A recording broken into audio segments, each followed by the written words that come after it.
Buenas tardes. Pues amigo, buenas tardes, ¿cómo estás? Bien, bien, bien, ya, aquí listos. Perfecto, perfecto, pues ya estamos listos. Vamos a dar inicio.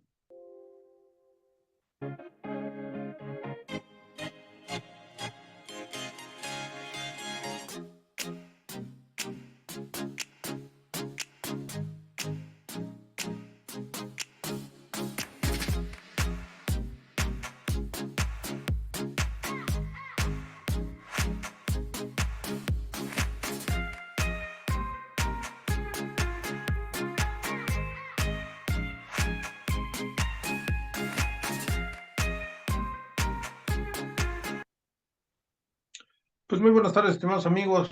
Sean bienvenidos a esta tarde a una cápsula jurídica más de la barra de profesores en Derecho y peritos en Ciencias Forenses AC. El día de hoy, bueno, pues es un beneplácito para nosotros que nos estén acompañando en Facebook Live y en plataforma Zoom, aquellas personas que están interesadas en este tema tan importante. Y bueno, pues el día de hoy nos toca platicar acerca del protocolo de control de detención. Es un protocolo que nos va a exponer nuestro invitado del día de hoy, el maestro Luis Alejandro Díaz Antonio, especialista en Derecho Procesal Acusatorio. Y bueno, pues realmente siempre es grato que venga a este espacio a compartir su conocimiento en la materia el maestro Luis Alejandro, sobre todo porque pues es un tema muy novedoso que muy pocos conocemos. Ahora, bueno, pues ya sujeto con estas reformas a una, eh, a una apelación que antes no se tenía. Entonces, pues de verdad que cada vez se torna muy interesante este tema. Mi estimado amigo Alejandro, bienvenido, buena tarde. Vamos a dar inicio con el protocolo. Buenas tardes, amigos. Pues ya estamos aquí listos para platicar un poquito con ustedes en relación a este protocolo, ¿no? Que en realidad se llama de legalidad de las detenciones. Eh, Perfecto. y ese es el tema, ¿no? Muchas gracias por la invitación. Adelante, te escuchamos, mi estimado Alejandro. Bien, pues bueno, muy buena tarde a todos. Es un placer, como lo refiere el doctor David Aboites, que nos acompañan y nos permitan un poco de su atención para escuchar un poco en relación a las reflexiones que tengamos en cuanto a este tema, ¿no? En realidad, en cuanto al control de la detención, todo lo que implica con este tema, este protocolo ha venido a enfatizar precisamente la importancia que tiene la revisión de este acto que restringe la libertad de las personas. Es decir, ya se han venido haciendo pronunciamientos por la Suprema Corte en relación a lo que es la privación de la libertad de las personas, ¿no? En cuanto al tiempo, en cuanto a la demora de ser puesto a disposición de una persona del agente del Ministerio Público, en cuanto a otros aspectos, ¿no? Sin embargo, se enfatiza, como lo digo, a través de este protocolo, porque la Corte ha tenido la intención de enfatizar algunas cuestiones en algunos temas que se encuentran bajo algunas circunstancias, como por ejemplo podemos señalar precisamente los protocolos que ha emitido la Corte sobre la función de juzgar con perspectiva de género, cuando se trata de indígenas, de extranjeros o migrantes, cuando se habla de niños, niñas o adolescentes, cuando se habla de adultos mayores, cuando se habla de mujeres, cuando se habla de personas con discapacidad. Y en este caso, la intención es enfatizar precisamente por la Suprema Corte y dar una herramienta no solo para el juzgador, sino para todo operador jurídico que está interesado en estos temas, que ejerce su profesión en este tipo de audiencias donde se lleva a cabo por parte de un juzgador el control de la detención. Este protocolo pues no tiene mucho de su creación, ya incluso es con la nueva presidenta de la Suprema Corte de Justicia, y toca algunos puntos importantes. Respecto de este protocolo, la verdad es que, aunque intenta ser casuístico y nos ayuda brindándonos o poniendo a nuestro alcance algunas resoluciones de la Corte Interamericana de Derechos Humanos que todos sabemos que son obligatorias para el Estado mexicano, porque formamos parte de esa convención. Pues bueno, también establece una metodología en este protocolo. Este protocolo establece una metodología, como ustedes lo podrán apreciar si lo buscan en internet, así, el protocolo, detenciones, y va a salir este protocolo. Está creado a manera de pregunta-respuesta. ¿Qué ocurre si hay demora en la puesta a disposición? ¿Qué ocurre si cuáles son los supuestos de flagrancia? ¿Qué ocurre si se excede en el término para la puesta a disposición? Y en este sentido está creado, va poniendo ejemplos, casos ya resueltos por la Suprema Corte o resueltos por la Corte Interamericana de Derechos Humanos que nos traen a colación experiencias. Es decir, amalgama la teoría con la práctica, no solo señala lo que debe entenderse o lo que debe extraerse de la ley, sino también nos trae a colación estos casos concretos, no solo a nivel nacional, sino también ya por determinaciones de la Corte Interamericana, que es un sistema de protección a derechos humanos, en los que se enfatiza precisamente cómo ha resuelto la Corte determinados asuntos. Y muchos casos, como lo verán ustedes, quizás se parezcan a casos que han tenido en sus manos, a casos que han conocido. Bueno, esta metodología es muy amable, es muy noble, es muy simple de digerir, precisamente porque es a pregunta-respuesta. Pregunta clara, respuesta concreta, y un caso práctico ilustrativo. Esto es de suma utilidad porque sirve para la persona que está comenzando en el estudio de estos temas, como para la persona que ya tiene mucha experiencia en los mismos. Y además porque profundiza en lo que ha determinado la Corte. Y bueno, yo lo considero como un índice. Aunque intenta ser casuístico, como lo señalo, pues bueno, no aborda todos los temas. Hay algunas situaciones que desde mi perspectiva han quedado fuera del estudio de este protocolo, pero bueno, como ha ocurrido con otros protocolos, como el de perspectiva de género y otros más, bueno, se pueden ir perfeccionando. Y ese perfeccionamiento se irá dando a la vez de que se vayan pues presentando casos diversos a los que se señalan aquí, porque no abordan todos los casos. Y bueno, pues se irá mejorando este protocolo, ¿no? Todo es perfectible, todo puede mejorarse, y en este caso este protocolo es la primera versión, pero puede mejorarse. Sin embargo, para aquella persona que es la primera ocasión que va a una audiencia de control de detención, creo que es de estudio obligado, porque además le dará las respuestas a muchas otras cosas. Habla desde el principio de presunción de inocencia, habla del debido proceso, habla de la importancia o de la trascendencia o de la implicación que tienen las resoluciones de la Corte Interamericana en el sistema mexicano.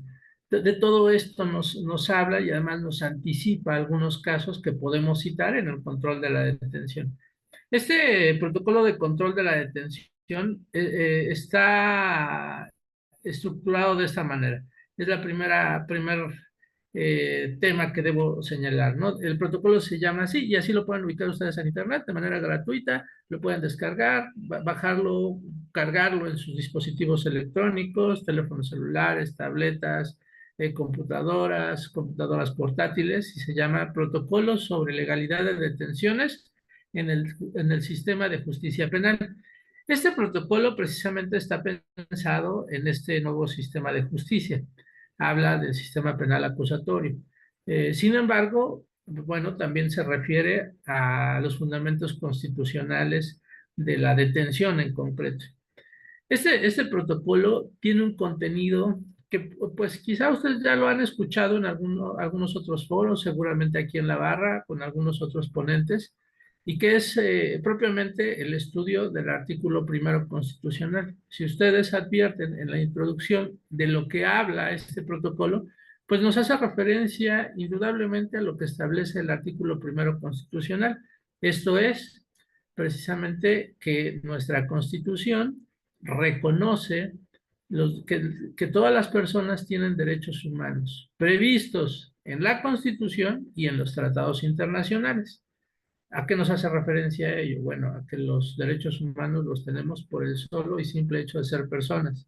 Y los tenemos todos, sea nuestra nacionalidad, nuestra condición social, nuestra condición económica, la nacionalidad, etcétera, etcétera. Seamos hombres, mujeres, niños, miembros de alguna comunidad LGBTI más, etcétera, etcétera. Por el simple y solo hecho de ser personas, tenemos derechos humanos. Los derechos humanos son para todas las personas, personas sentenciadas, personas con discapacidad, personas adultas mayores, extranjeros, etcétera, etcétera. Porque esto también se toca en el artículo primero constitucional e incluso en este protocolo se analiza una parte todo lo que tiene que ver con el control de la detención y y en una segunda parte se analiza algunas cuestiones diferenciales que extraemos también del artículo primero constitucional.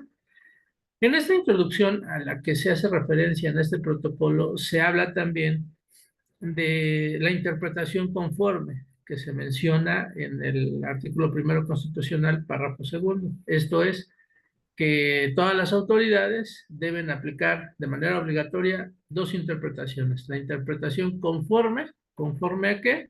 Conforme a la Constitución y conforme a los tratados internacionales.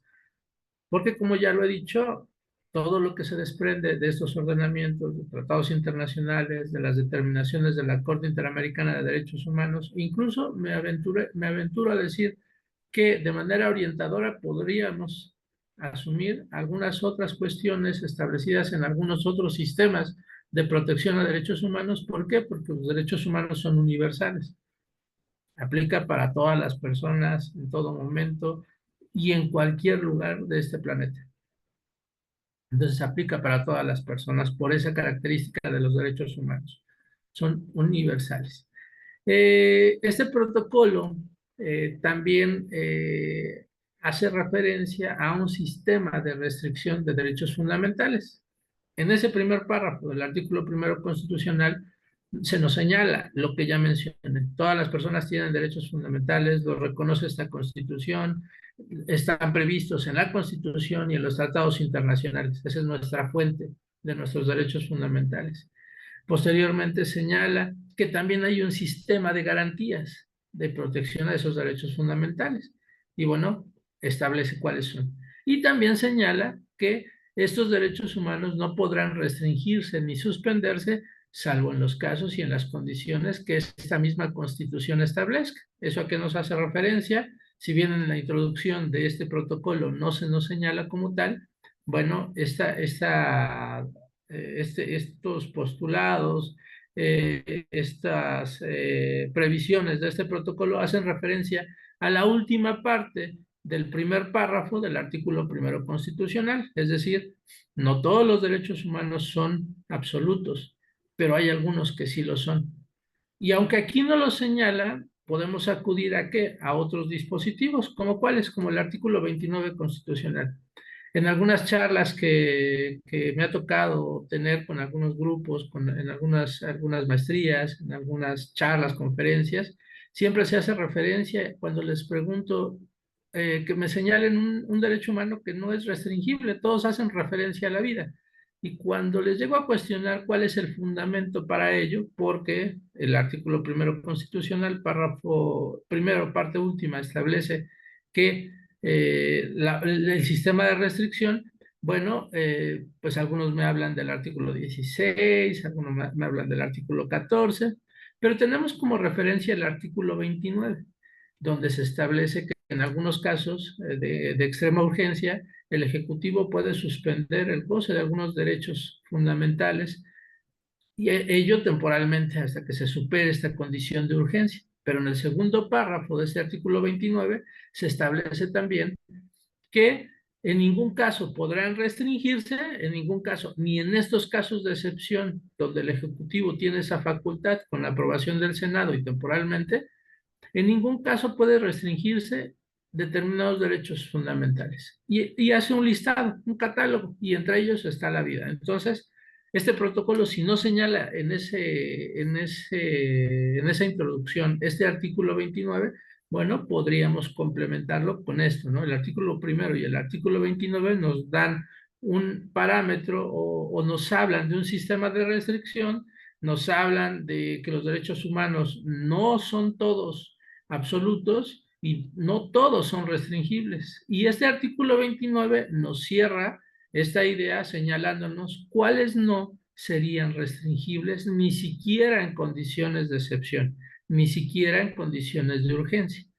Y nos establece este catálogo. Creo que esta parte podríamos abonarla, porque cuando ustedes tengan su protocolo, lo deben tener para hacerle notas. Ahora ya se puede hacer notas en vía electrónica, de manera electrónica. Yo lo hago generalmente en escrito porque se me olvidan las cosas y no manejo muy bien la tecnología, pero pueden hacerlo ustedes. Creo que sería una forma de complementar. Esto ya lo han tratado algunos autores también, esta idea de complementar el artículo primero con el artículo 29 de la Constitución para este tema.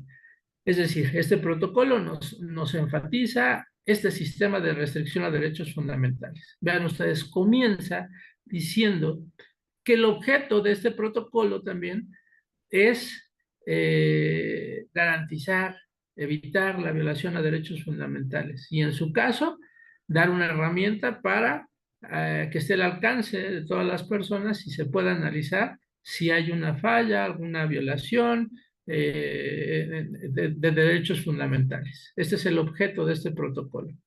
Es posible que se mejore este protocolo. Es la primera versión y esa es la idea, ¿no? En la lectura podríamos hacerla someramente del protocolo y dar por sentado que ya lo analizamos, ¿no? Sin embargo, no es así. Es necesario ir tomando punto por punto de lo que se señala en este protocolo. Y en este protocolo, si bien se habla que es generado con el objeto de proteger violaciones a derechos fundamentales, evitar que se den violaciones a derechos fundamentales, brindar una herramienta para quienes participan en el drama penal. ¿Para qué? Para que se cumpla la función a la que se refiere el tercer párrafo del artículo primero constitucional. Bueno, pues pueden quedar algunos puntos fuera, como el de darnos una perspectiva de cuáles son los derechos fundamentales restringibles y cuáles no. Pero lo podemos complementar nosotros dándole una lectura a la Constitución. Primer párrafo del artículo primero constitucional, vean lo que hemos mencionado. El segundo párrafo nos habla de estas interpretaciones, de las interpretaciones conforme y de la interpretación pro persona. Esto es importante, de suma importancia mencionar, aunque no queda textualmente en este protocolo. ¿Por qué? Porque el control de la detención y muchos otros actos vinculados con estos, ya veremos un poquito más adelante, están vinculados con un procedimiento que yo he analizado y he comentado en algunos otros foros, que es el procedimiento cautelar. El procedimiento cautelar no solo es la medida cautelar, el procedimiento cautelar implica actos de investigación que requieren control judicial. El procedimiento cautelar implica medidas de protección. El procedimiento cautelar implica la orden de aprehensión. El procedimiento cautelar implica la retención. El procedimiento cautelar implica la detención de las personas. El procedimiento cautelar implica el control de la detención y muchos más. La medida cautelar, las providencias precautorias. Esto lo encontramos plagado en nuestro Código Nacional de Procedimientos Penales y en nuestro procedimiento. ¿Esto por qué se da? Porque a raíz de la reforma de junio de 2008 del sistema penal, en el sistema de seguridad pública, pues bueno, se establece como un pilar en este sistema el principio de presunción de inocencia. El principio de presunción de inocencia pensado desde la perspectiva de que no puede haber pronunciamiento de responsabilidad de alguna persona, sino hasta que viene la autoridad competente y en el momento conducente para decir, persona, perdón, es penalmente responsable de este hecho delictivo. Es decir, cuando ya se le ha seguido un debido proceso, se le han respetado todos sus derechos, se le han hecho valer todos sus derechos y se le ha vencido esa presunción de inocencia con prueba obtenida lícitamente.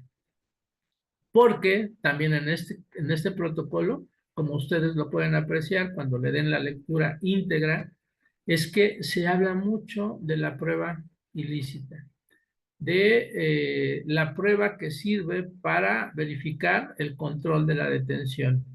En las implicaciones que tiene cuando una detención se considera como ilegal, de las implicaciones que se tiene cuando se excede el plazo para poner a disposición por parte del Ministerio Público de la autoridad judicial, de la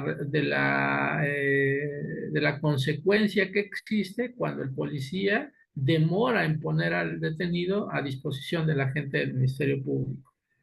Nos establece también este protocolo cuando se empieza a contar las 48 horas que tiene la gente del Ministerio Público para poner a disposición de la autoridad judicial a un detenido.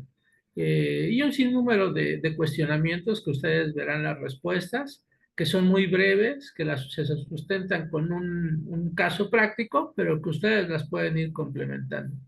En este protocolo se inicia señalando que por regla la detención de una persona debe realizarse con control previo.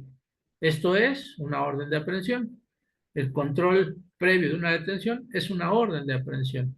¿Por qué? Porque el juez escucha a la gente del Ministerio Público en una audiencia privada, el Ministerio Público le informa, le comunica los datos de prueba, le tiene que justificar que existe la posibilidad que existen datos para establecer la comisión de un hecho delictivo, que existen datos para establecer la probabilidad de que una persona cometió ese hecho, pero también la necesidad de cautela. Vean ustedes, como lo mencioné, el procedimiento cautelar abarca desde la orden de aprehensión, porque así se menciona en este protocolo y lo podemos encontrar en, en la Constitución así establecida, ¿no?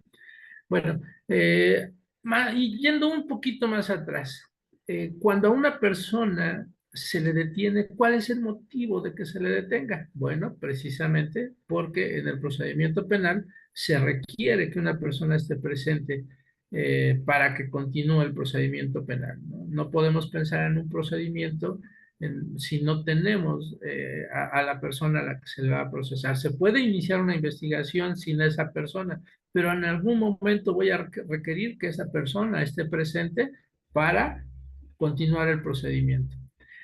Y en este protocolo se toca este punto, de que la detención de una persona por regla puede generarse por la orden de aprehensión, un control previo de esa detención. Ya el juez analizó que existe la probabilidad de la comisión de un hecho delictivo, existen datos que sustentan la probabilidad de que determinada persona lo cometió, pero ello no basta, como ocurría en el sistema anterior. Ahora es necesario que además que se demuestre la necesidad de cautela. ¿Qué es la necesidad de cautela? ¿Qué pensamos cuando nos dicen actúa con cautela? Bueno, ve con cuidado, actúa con mesura. Bueno, ¿y qué vamos a cuidar? ¿Qué pretendemos cuidar? Bueno, en este caso, el procedimiento cautelar busca cuidar el proceso y que éste fluya de manera adecuada. Por eso hay actos de investigación que requieren control judicial. Cuida que se recabe la información adecuada. Cuida que la información se recabe de manera lícita. Cuida, ¿por qué? Porque eso lo necesita el proceso. Necesita al sujeto también presente, entonces necesito que esté presente, pero no siempre debe ser detenido el sujeto. Puede acudir a un procedimiento a través de otras formas de conducción, una cita, una orden de comparecencia y la forma más severa de conducir a una persona a un procedimiento es a través de la orden de aprehensión. Pero vean ustedes, la detención se da en algunos supuestos, lo señalan en este protocolo. Flagrancia, caso urgente. de lo más relevante. Flagrancia nos explica el protocolo claramente. ¿Qué se entiende por flagrancia? Flagrancia nos hace una referencia a una etimología que flama o que resplandece, es decir, cuando el hecho se está cometiendo, ¿no? Cuando agarran al sujeto con las manos en la masa. Ese es el claro ejemplo de la flagrancia. Pero también nos habla de otros supuestos y nos intenta explicar cuál es la trascendencia de estos otros supuestos, cuál es la temporalidad que se debe considerar para establecer que hay flagrancia en alguno de estos supuestos. Nos habla cuál es el artículo que establece los casos en los que se considera que hay flagrancia, el 146 del Código Nacional de Procedimientos Penales, que necesariamente están previstos en el artículo 16 constitucional. ¿Por qué? Porque como lo leímos del artículo primero constitucional, la restricción a la libertad, que es un derecho humano, solo puede realizarse en los casos y en las condiciones que establece la Constitución. Y los casos y condiciones que establece la Constitución respecto a este derecho a la libertad, pues se encuentran en el artículo 16 constitucional, donde nos establecen en algunos párrafos el derecho a la libertad y posteriormente en qué casos se puede restringir. Nos señala aquí el artículo 16, orden de aprehensión, flagrancia, caso urgente, los más utilizados. Uno de ellos que se ha pensado que está en desuso, el caso urgente. Sin embargo, al estar en la Constitución y en nuestro Código Nacional de Procedimientos Penales, pues tiene vigencia, ¿no? Nada más que los requisitos son diferentes. Bueno, esto nos señala, ¿no? Nos señala este protocolo los supuestos de flagrancia. El primer caso, el claro, con las manos en la masa. Cuando resplandece el delito, se ve que está el sujeto cometiendo el delito, eso es flagrancia. Otros casos más que se van diluyendo en tiempo. Cuando es sorprendido materialmente cometiendo el hecho, huye y se le persigue material e ininterrumpidamente, ¿no? Y otro más donde se le detiene por señalamiento de la víctima, de algún otro sujeto que intervino en la comisión del hecho, o cuando se le encuentran objetos, productos o instrumentos del delito, o existen algunos otros elementos que hagan probable la intervención de este sujeto en ese hecho. Sin embargo, también nos señala, no puede extenderse este tiempo de manera desmedida. Debe haber siempre, y lo dice el protocolo, entre líneas, una unión entre el hecho y la detención, pero no debe prolongarse, no pueden ser días. Debe ser algo proporcional, algo considerable.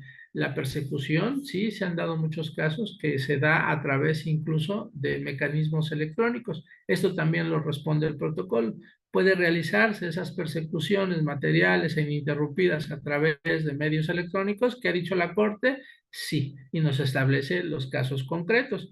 Cuando por cámaras de seguridad, bueno, se le da seguimiento a un sujeto que se sorprendió a través también de una cámara de videovigilancia, cometiendo un hecho probablemente delictivo, se le da seguimiento, se le da intervención a elementos de seguridad, quienes proceden a la persecución, a la búsqueda, localización de este sujeto y a su aseguramiento, posteriormente a una inspección y a recabar toda esa información, ¿no? Todo esto lo señala el protocolo, nos establece qué se debe entender por búsqueda y localización, nos establece esta distinción entre cómo se acercan los policías en casos de flagrancia y cómo deben acercarse algunos elementos de seguridad a una persona en casos de que no haya flagrancia, porque es un punto que también toca este protocolo. Es decir, un elemento de seguridad puede acercarse válidamente a una persona en la vía pública en cualquier momento, practicar una revisión y si le encuentra algo, ponerlo a disposición de una autoridad judicial. ¿Esto es válido? Sí o no. Podríamos señalar de los ejemplos que se ponen aquí en el protocolo, dos supuestos. Uno, donde el policía quizá advierte que un sujeto guarda entre sus ropas un arma de fuego y camina en la vía pública. Y otro más, donde lo ve caminando en la vía pública, mal vestido, mal parecido, no sé, de algunas características peculiares en el sujeto, se acerca a él, lo detiene y le encuentra un arma. ¿Cuál sería la diferencia? En un caso, el policía sí observó que guardó entre sus ropas un arma de fuego, y en el otro caso se acercó a él solo por sus características. Puede ser porque lo vio morenito, chaparrito, porque parecía extraterrestre, yo qué sé. Y se le acerca, lo revisa y le encuentra el arma. En ambos casos los ponen a disposición de la autoridad jurisdiccional. Pero, ¿qué ocurrió ahí? Bueno, en un caso, pues se aprecia de manera flagrante que un sujeto guarda entre sus ropas un arma de fuego, y en el otro caso no. ¿Qué ocurre? También lo explica este protocolo. Nos habla que en algunos casos están permitidos los acercamientos a las personas en la vía pública. Esos acercamientos que en muchas ocasiones nos generan incomodidad, como cuáles, como que se acerquen a tu vehículo, te detengan y revisen el interior de tu vehículo, o incluso a ti que viajas como conductor del vehículo, más allá a las personas que te acompañan al interior de un vehículo. ¿A algunos de ustedes les ha pasado? ¿Les ha pasado cuando viajan en transporte público que detienen una unidad y bajan a todas las personas, sea la hora que sea, y los empiezan a revisar en sus pertenencias? ¿Esto será válido? Sí, no, ¿por qué? Y si me encuentran algo, ¿qué pasa, no? Bueno, ¿qué ha dicho la Corte? ¿Y qué han determinado en algunos casos? Bueno, que estas revisiones en relación a las personas están sujetos a control preventivo. Y el control preventivo generalmente va dirigido a elementos de seguridad, porque no cualquier persona se acerca a otra para pedirle que permita que lo registre o lo detenga, ¿no? No, esta función la hacen las corporaciones de seguridad pública. Y esos acercamientos deben estar debidamente justificados, porque como en el caso que les comento, una persona, un elemento de seguridad, sí vio cuando el sujeto guardó entre sus ropas un arma de fuego, y en otro caso no la vio, por sus características se acercó a él, lo detuvo, lo revisó y le encontró un arma. Sí, efectivamente, en los dos casos hay una aportación, podríamos decir, de un arma de fuego, un instrumento potencialmente lesivo, un instrumento que pone en peligro a la sociedad. ¿Y, y se controlaría la detención? Bueno, hay cuestiones que explica este protocolo y dice, en un caso sí hay motivo para acercarse a este sujeto por parte de la autoridad, pero en el otro caso no hay motivo para acercarse, y aun cuando encuentre objetos que pueden constituir la aportación, en este caso, de un objeto peligroso, bueno, el simple hecho de acercarse de esa manera, de manera no permitida por la legislación, implica que ese objeto encontrado pueda considerarse como ilícito porque el acercamiento no cumplió con los parámetros de control preventivo que establece la legislación, y sobre todo que se han establecido en la jurisprudencia. Es decir, estas detenciones, cómo se argumentan en las salas de audiencias, pues nos trae a colación todo esto que ha señalado el protocolo, ¿no? Estos controles preventivos, la flagrancia, en los casos en que se presenta la flagrancia, el caso urgente, cuáles son los requisitos para el caso urgente, y de esto podríamos señalar también. El caso urgente, desde siempre, bueno, desde la Constitución anterior a esta reforma, pues se ha considerado que deben verificarse tres elementos, es decir, que sea delito grave, que exista la posibilidad que el sujeto se dé la fuga y que la autoridad no tenga la posibilidad de acudir a la autoridad judicial para pedir una orden de aprehensión.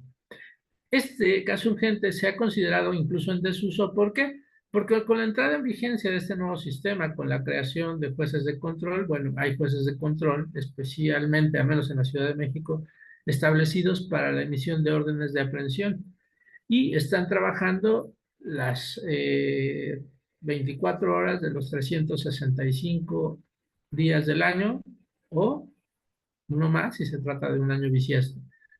Todo el tiempo están trabajando. Entonces se dice, no hay motivo para que el Ministerio Público no pueda ir ante un juez y pedir una orden de aprehensión. Incluso en algunas otras entidades, como Estado de México, se hacen vía electrónica, existe la posibilidad de hacerlo, así lo establece el Código Nacional, pero al menos aquí en la Ciudad de México cuando me tocó estar en esa unidad de control, bueno, pues las audiencias se generaban de manera presencial. Había algunos motivos en específico por los cuales se hacía esto y era precisamente para generar ese control debidamente o de manera adecuada de la información que traía la gente del Ministerio Público.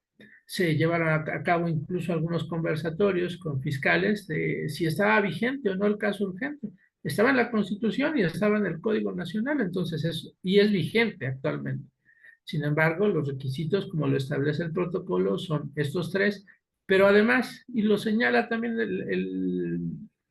el protocolo de manera muy somera, es que previo a la detención de la persona o presentación por esta orden de detención por caso urgente, exista ese acuerdo donde se ordene la detención de la persona por caso urgente y además señala el protocolo con pruebas o con información probatoria que justifique la orden de detención.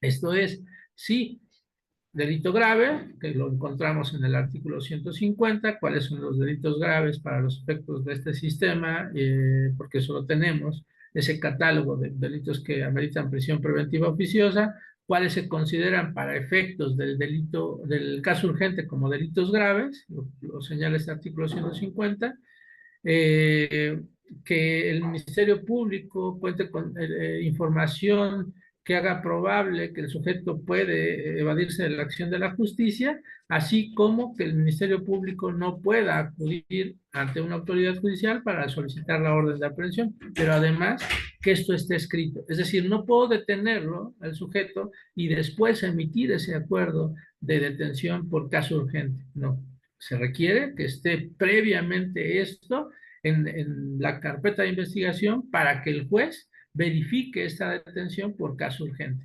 Esto es un protocolo para que el juez pueda analizar si esa detención por caso urgente se encontraba debidamente motivada antes de la detención del sujeto, no posterior, porque sería arbitrario considerar que se le detenga al sujeto y después, bueno, se traiga la información de que existía la posibilidad de que el sujeto se daba la fuga porque estando aquí en las galeras le pretendieron pasar un boleto de camión o de avión o yo qué sé, ¿no? Eso haría ilegal esa detención. Desde mi perspectiva, según el protocolo, debe existir previamente esa orden fundada y donde se consideren estos requisitos y estén cubiertos estos requisitos.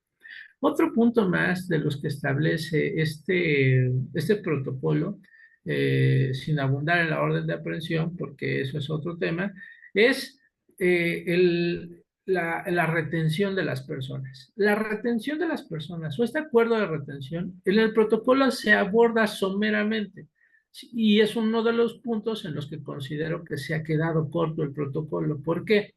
Porque en nuestro Código Nacional de Procedimientos Penales tenemos un numeral que incluso ha sido materia de discusiones, de debates, de solicitudes de audiencia, de peticiones ante la gente del Ministerio Público.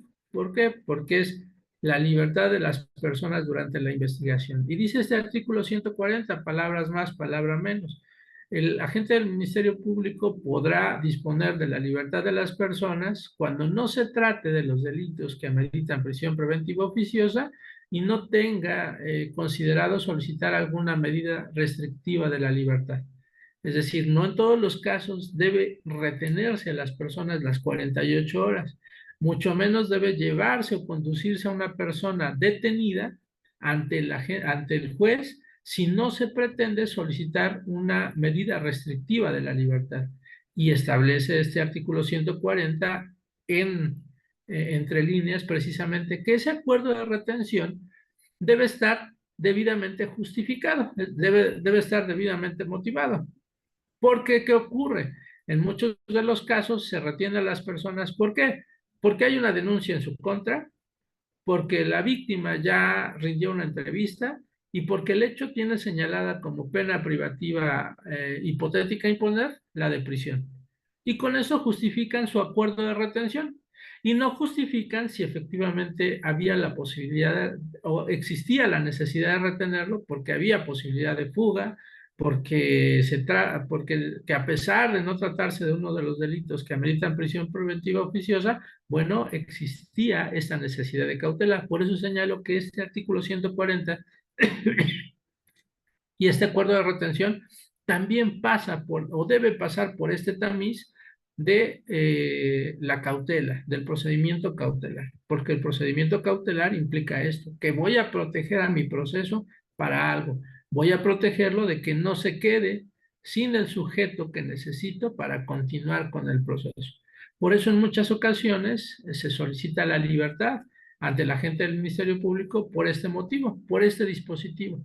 ¿Por qué? Porque ya se ha mencionado en muchas ocasiones que ese podrá que señala este artículo no es facultativo para el agente del Ministerio Público, sino que es un dispositivo que obliga al agente del Ministerio Público a poner en libertad a las personas. ¿Por qué?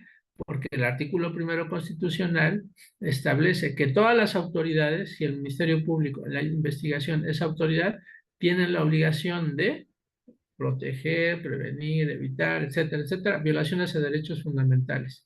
Y la restricción de la libertad de una persona es la injerencia en un derecho fundamental. Entonces, si no hay motivo o materia para restringirlo en su libertad en esta parte, pues bueno, tengo que ponerlo en libertad y no considerar que yo decido cuándo y cuándo no lo pongo en libertad. ¿Por qué? Porque eso sería una vulneración al derecho humano a la libertad y no está dentro de los casos y condiciones que establezca o que se permita esa restricción del derecho a la libertad. En este protocolo se habla precisamente de ese control, del control de la detención. Y este control de la detención está contenido en una audiencia, que es la audiencia inicial. Sin embargo, se señala en el protocolo que en el control de la detención se debe realizar estas acciones únicamente: verificar flagrancia, caso urgente, etcétera, etcétera, etcétera. Sin embargo, pasa por alto, desde mi perspectiva, el control de la legalidad de ese acuerdo de retención. Porque el acuerdo de retención no es únicamente para establecer el tiempo que tiene el Ministerio Público para poner a disposición a la persona, sino también para informarle a este sujeto de qué se tiene que defender. Es decir, el acuerdo de retención marca la pauta del derecho de defensa de la persona durante la investigación. En todo procedimiento, sabemos que si hay una petición en nuestra contra, se nos debe informar esto. Y yo puedo allanarme, como en el derecho civil.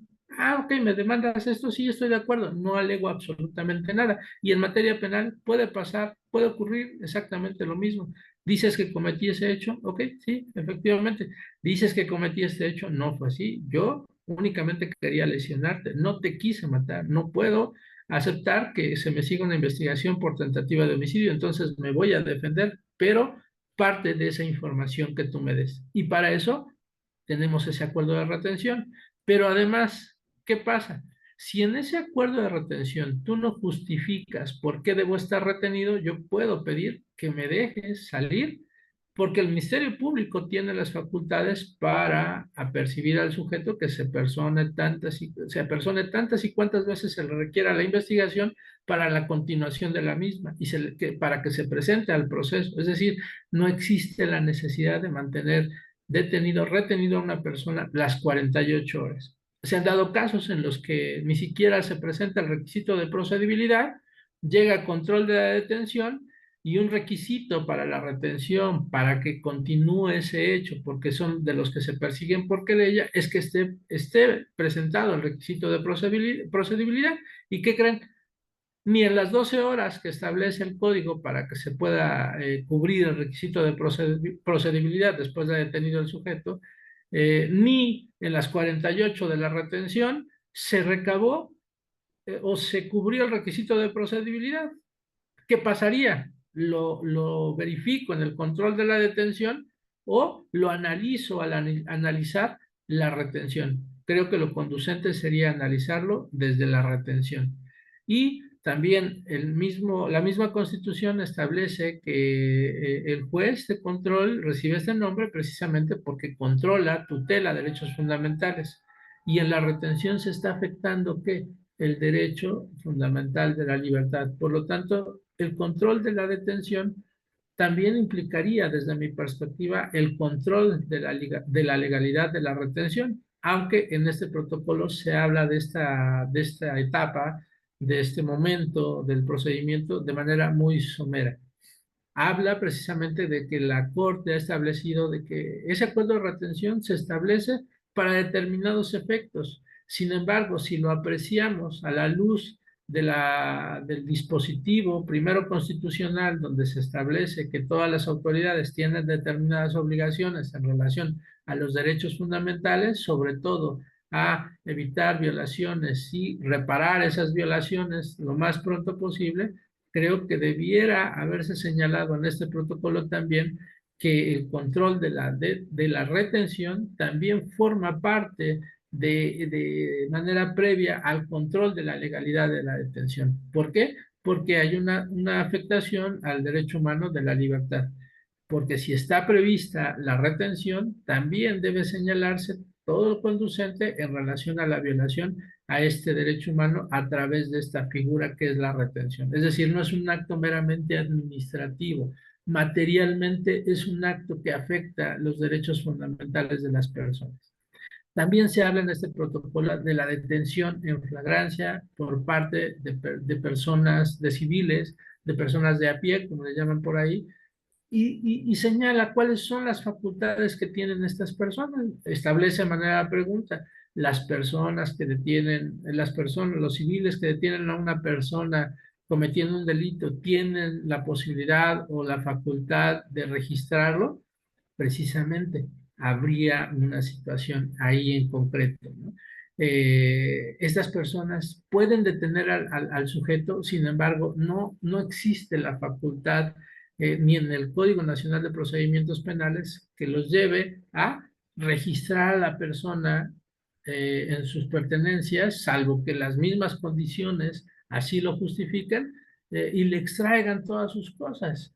Si el sujeto vio que portaba un arma, quizá despojarlo del arma, pero si la detención es porque tomó un objeto o lo vio tomar un objeto de algún centro comercial y lo detiene y lo empieza a registrar, por este motivo, esto no lo puede llevar a cabo un particular y también lo establece el protocolo y nos establece el fundamento y algunos casos en específico en los cuales se ha presentado esta situación. Vean ustedes, nos habla este protocolo de caso urgente, nos habla de la orden de aprehensión, nos habla de la flagrancia, los supuestos de la flagrancia, nos habla del caso urgente, y nos habla también del arraigo.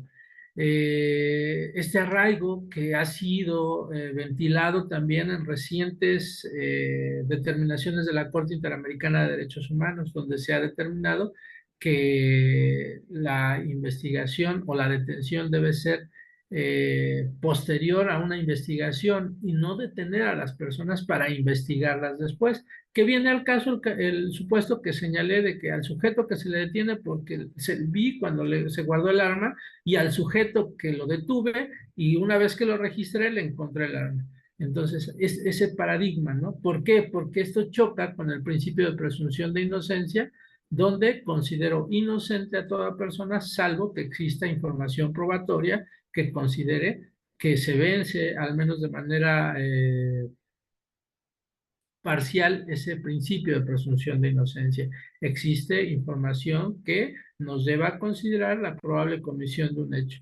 Otro aspecto también que señala este protocolo son los aspectos diferenciados, ¿no? Que nos habla de categorías sospechosas de la Constitución en el último párrafo del artículo primero constitucional. Nos hace un catálogo que no, está prohibida la discriminación por sexo, edad, condición económica, etcétera, etcétera, migrantes. Y en relación a esto se refiere a mujeres, niños, niñas, adolescentes, adultos mayores, migrantes, indígenas, personas con discapacidad, personas que se adscriben a algún grupo LGBTI más, etcétera, etcétera. Y nos señala que este catálogo es ejemplificativo, más no limitativo. Entonces, todo esto lo señala este protocolo, hace un apartado específico donde nos establece algunas condiciones en las que se debe actuar. Aquí yo podría abonar un poquito en relación a lo que es el debido proceso. El debido proceso no es lo mismo en todos los casos en concreto.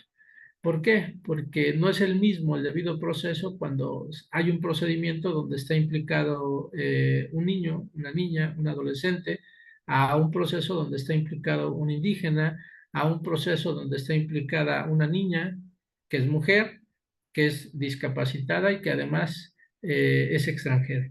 El debido proceso cambia. La Corte nos ha señalado algunos aspectos que también se señalan en este protocolo.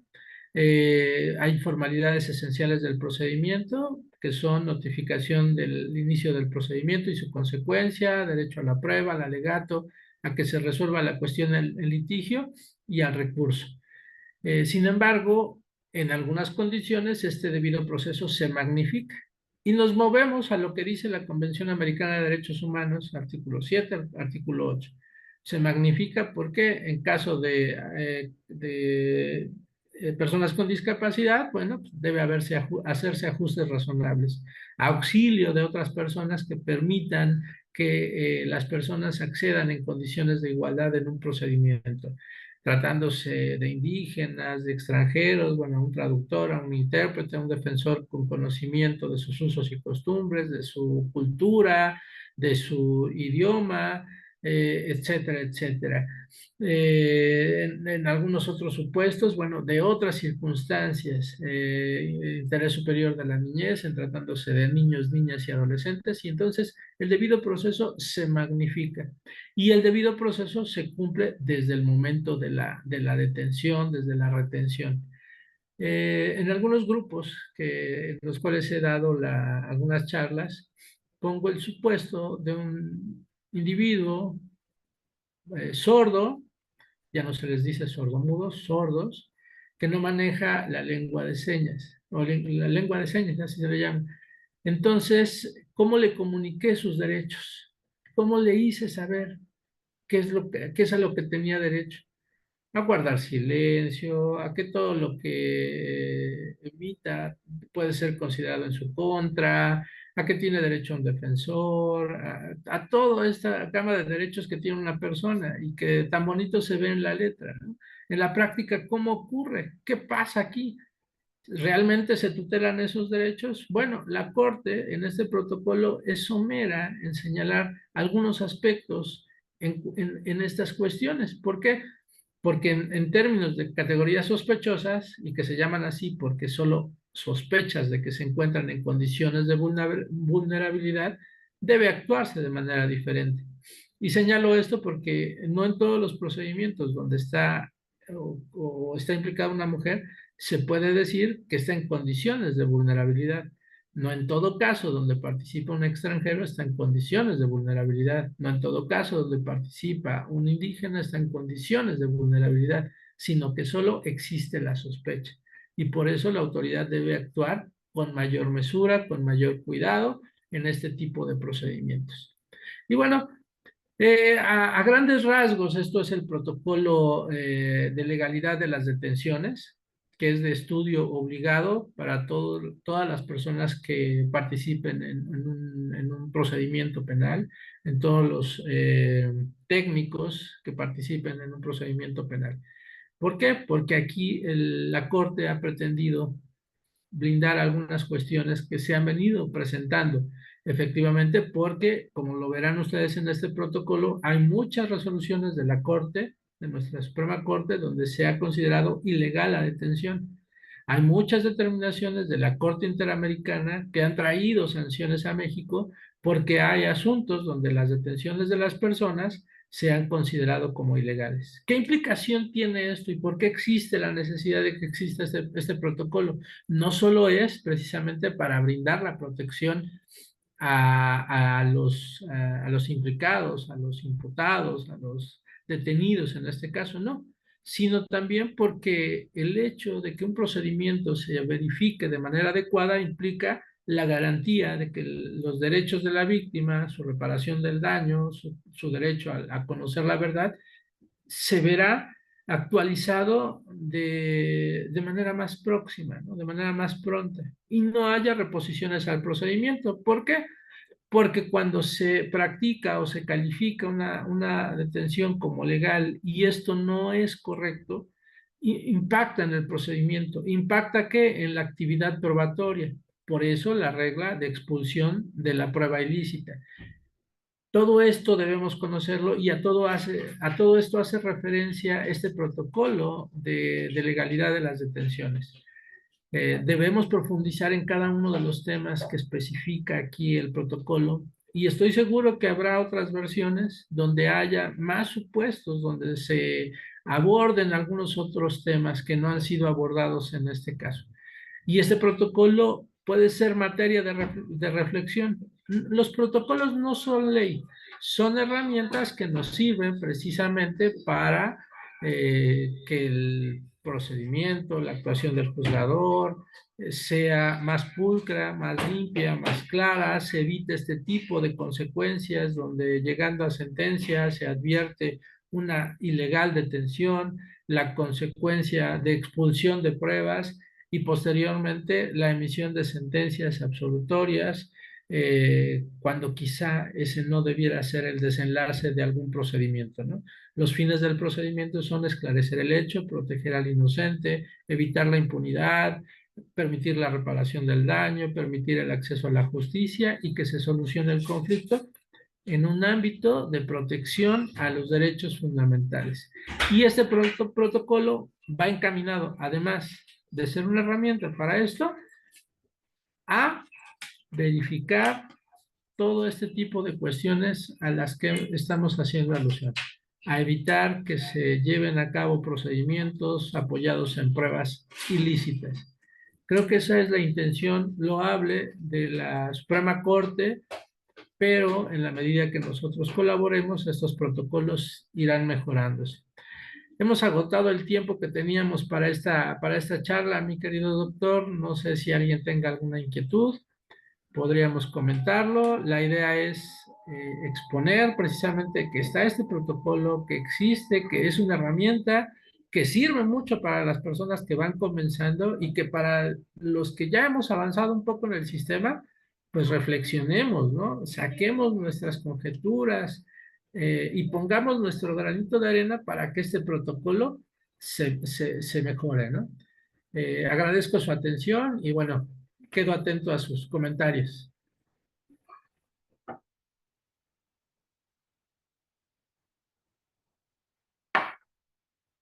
Maestro, Sí, adelante. sí, buenas noches. Buenas noches, compañero.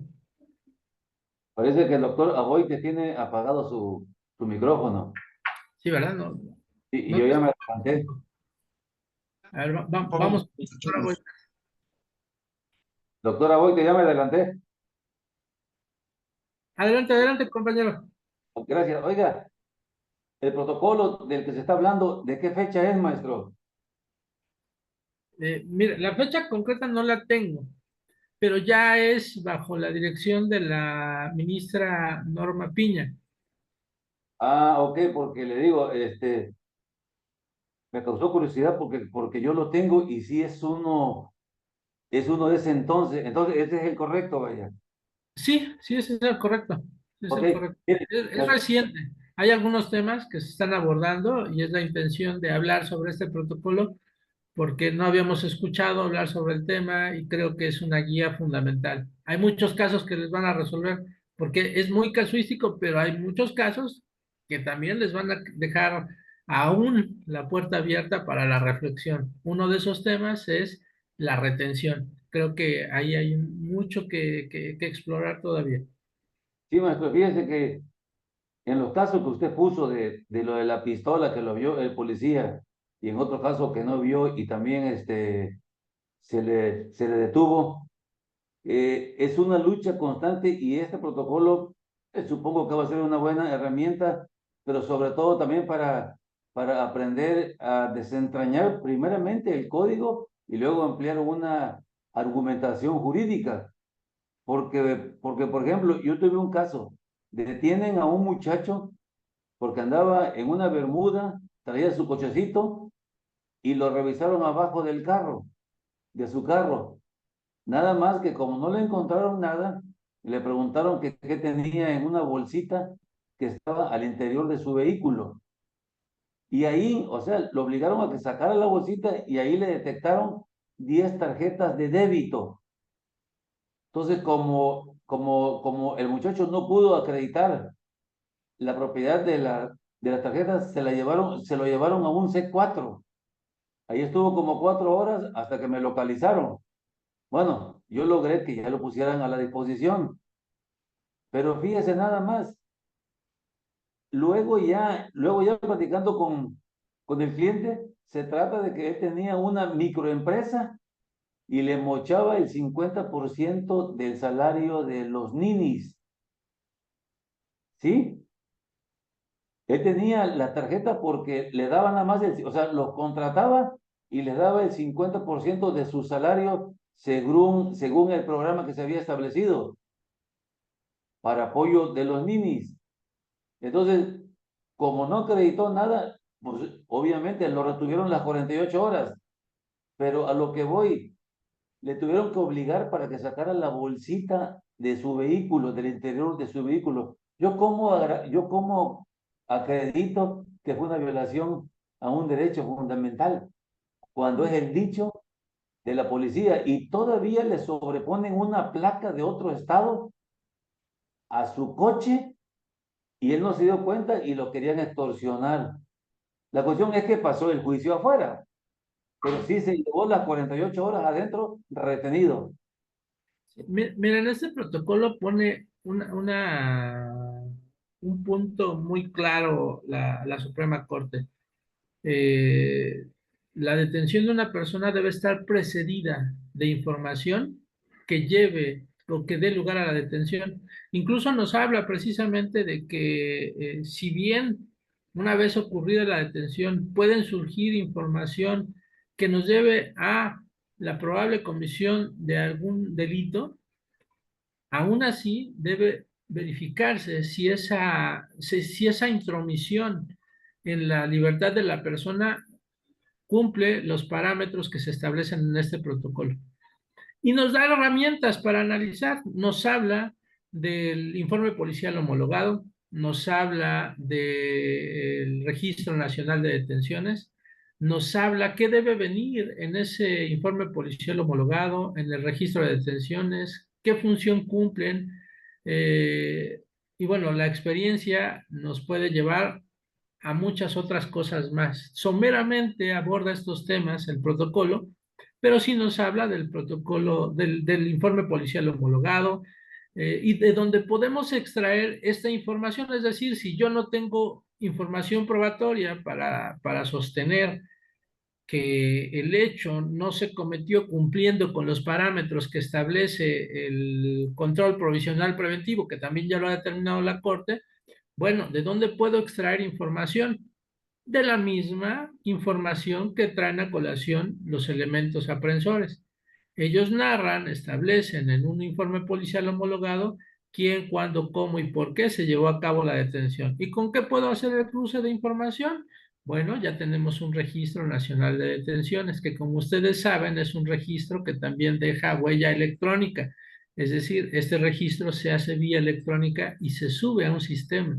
Aunque en el papel del Registro Nacional de Detenciones puede haber una información, el registro electrónico contiene la información primigenia y podemos solicitar esa obtención. Y entonces ya tenemos herramientas y lo está exponiendo la Corte. El informe policial homologado, el Registro Nacional de Detenciones y bueno, todo el bagaje de información que bajo nuestra experiencia podamos traer a colación a un asunto en particular, nos puede permitir que exponer toda esa información.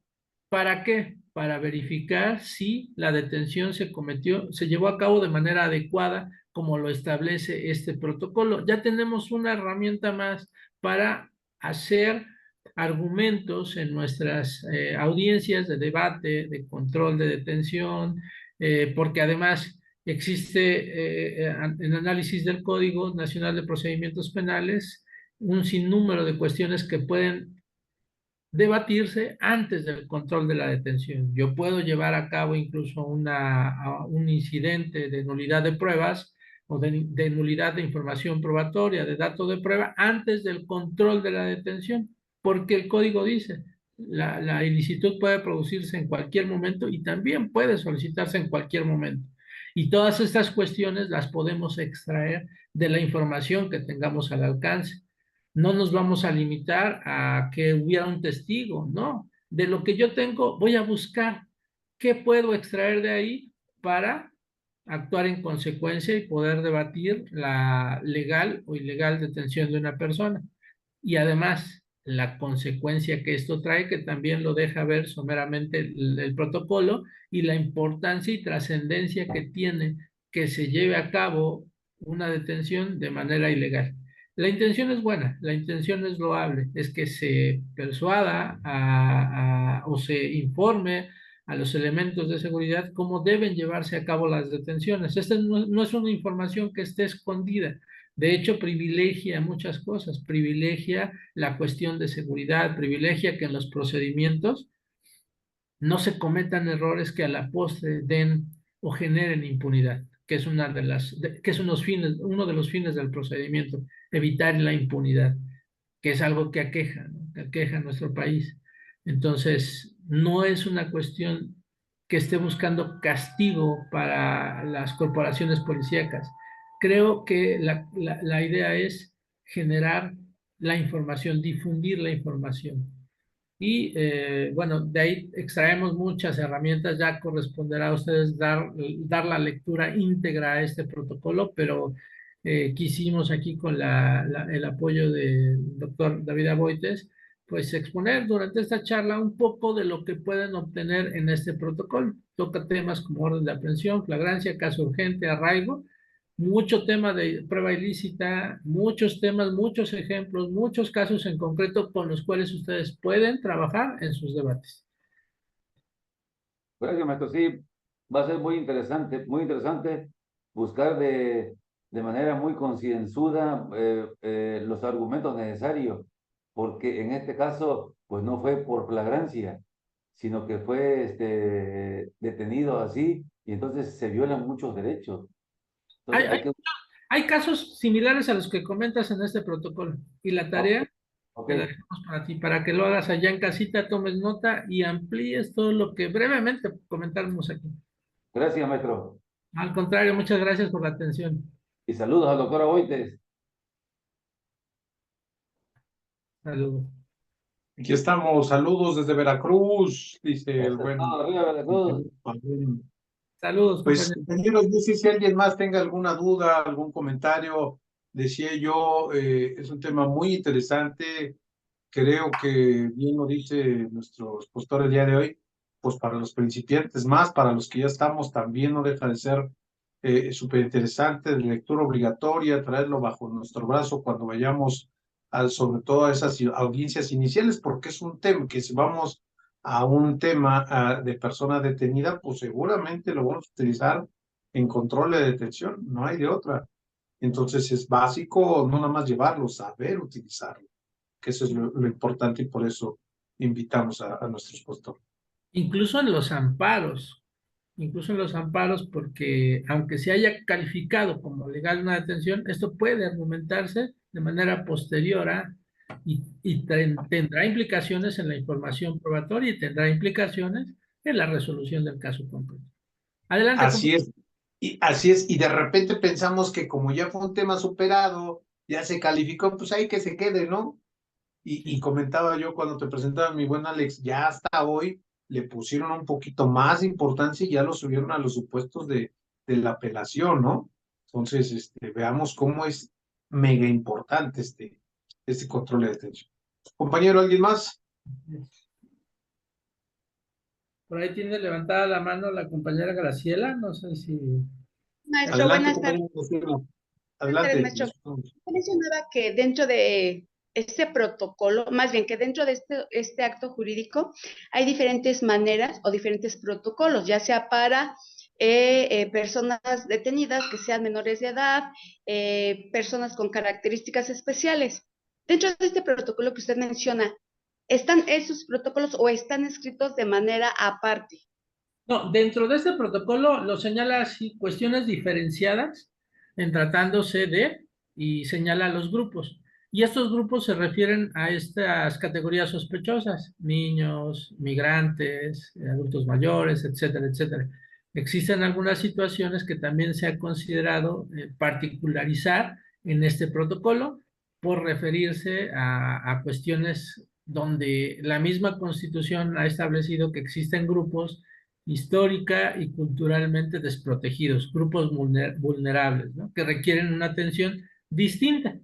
Y no obstante que existen protocolos en específico creados por la Suprema Corte para juzgar con perspectiva de género, en tratándose de migrantes, de indígenas, niños, niñas y adolescentes, etcétera, etcétera, en este protocolo también se hace en su segunda parte referencia a estas categorías específicas, a estos grupos vulnerables. Pero en este sentido, y se establece así, referencias diferenciadoras, algo así recuerdo, pero están dentro de este protocolo. Ok, sí. ¿Así? Maestra Moisés, tiene encendido su micrófono. Gracias. Sí, compañeros, ya tengo el protocolo del que está hablando el maestro. Lo vamos a subir a nuestras redes y a mandárselos a los compañeros que estuvieron aquí conectados para que puedan consultarlo y puedan tener un poquito más clara la información. ¿Vale? ¿Alguien más que guste realizar alguna pregunta, algo por el estilo, compañeros? Doctor, Adelante. ¿algún taller de la búsqueda de precedente de la jurisprudencia interamericana o de la convención? Fíjese que hemos estado pensando, porque también es otro tema muy fuerte, que no sabemos buscar los operadores, criterios, y bueno, pues ahora no nada más los de la Suprema Corte, sino también los de fuera, y estoy platicando con un amigo que está en el área de sistematización del Poder Judicial Federal, a ver si nos da un tallercito por ahí, pero Sí, estamos preparando. Sería muy bueno porque nos ayudaría a todo, así es a como. todos. Sí. Sí, pero esté atento, mi estimado Pablo. Pues compañeros, si no hay nada más que agregar, no nos resta más que dar las gracias a todos y cada uno de ustedes, al maestro Alejandro Díaz Antonio, de verdad, mi estimado Alejandro, un tema extraordinario que va a dar mucho todavía con este lineamiento. Efectivamente, acabo de ver que es de la ministra Norma Piña bajo sus lineamientos, y bueno, que efectivamente nos va a dar esta dirección, esta directriz, pues para ir implementando bien las cosas, ¿no? Creo que va a estar de lujo.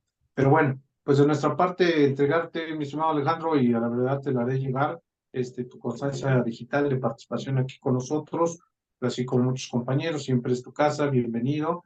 Y bueno, pues de verdad, como siempre, excelente charla, excelente participación, y nuevamente a todos ustedes, muchas gracias. Estamos en contacto, bonita noche, que descansen.